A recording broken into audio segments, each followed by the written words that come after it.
அடுத்து மேற்கு முகமாகவே ஆமா அங்கிருந்து எங்கே வரார்கள் தெரியுமா? எங்கே வரார்கள்? அதாவது சுத்தமல்லி அடுத்து பழையப்பேட்டை அடுத்து அதே மேற்கு இருக்கு பத்தியா வழி. மேற்கு வழி இருக்கு. என்ன வழி, எந்த ஊருன்னு கேட்கலா சொல்லுங்க. அதாவது படி கரிசல் குளம். திருப்பதி கரிசல் குளம். அது எங்க இருக்கு தெரியலையா? ரயில்வே கேட்டு பக்கத்துல. சரி, எல்லாமே பின்னாடி கூட இருக்கட்டும். அங்கெல்லாம் உங்க அக்கா ஊசி வாசிப்பாங்க பத்தியா? ஆமா, பாத்துக்கோம். அந்த இடம் தான் இந்த ஊரு. ஓ, உங்க அக்காவா? ஆமா. சரி, உங்க அக்கா எல்லாத்துக்கும் அக்கா தான். சரி, ஆமா. தாயாக பெற்ற செண்பகராஜனுடைய மனைவிக்கு பிரசவம் பார்ப்பதற்கு சரி அங்கிருந்து பயணமாகி ஆமம்மா அதாவது அங்கிருந்து எங்க வராங்க? எங்கேமா வருகிறார்கள்? அதாவது சரி கபாலிப்பாறை காக்கநல்லூர் சரிங்களா? சரி, அடுத்து எங்கம்மா? அதாவது சரி அரியநாயகிபுரம். ஆமா, அங்க ஒரு அரியநாயகிபுரம் இருக்குன்னு. ஆமா இருக்கு. அது இல்ல, அங்க ஒன்றுதான் முக்குடல் பக்கத்துல.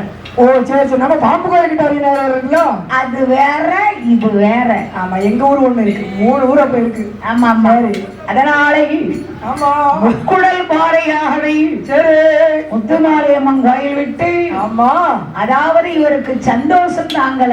சந்தோஷம், எனக்கு புள்ள பிறக்க போகுது. ஆமா, எவ்வளவு நாளைக்கு பிறகு புள்ள பாக்கியம் கிடைச்சிருக்கு. அதானே சந்தோஷப்பட மாட்டாரா? அதான் யாருக்கவே ராசா. அதானே அத்தனை சொத்தை ஆனதுக்கும் செண்பகராஜருக்கு வாரிசு கிடைக்க போகுது. சந்தோஷத்துல அப்படின்னு சொல்லி அங்கிருந்து பயணமாகி ஆமா ஐயா பாப்பா கோடி வாரையாரு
மகிமையுடனே வருகிறார்.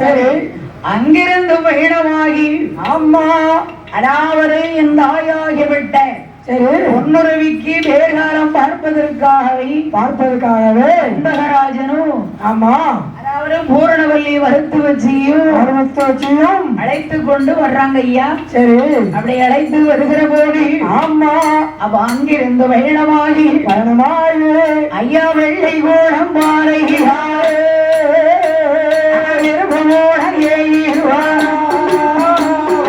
அங்கிருந்து பயணம்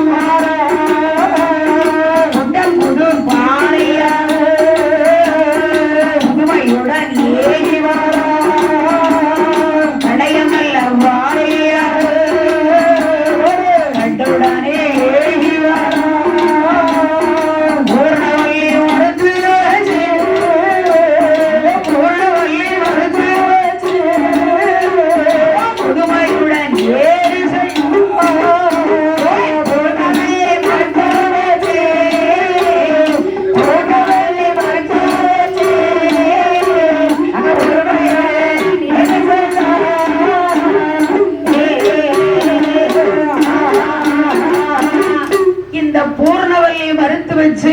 சரி. அதாவது பிரசவம் பார்க்க வர்றா. ஆமா. கடையம் பக்கம் வந்தா பாத்தீங்களா, தாகம் தீரல. தாகம் தீரவில்லை. அம்மா உனக்கு ஏதாச்சும் வேணுமா? ஆமா.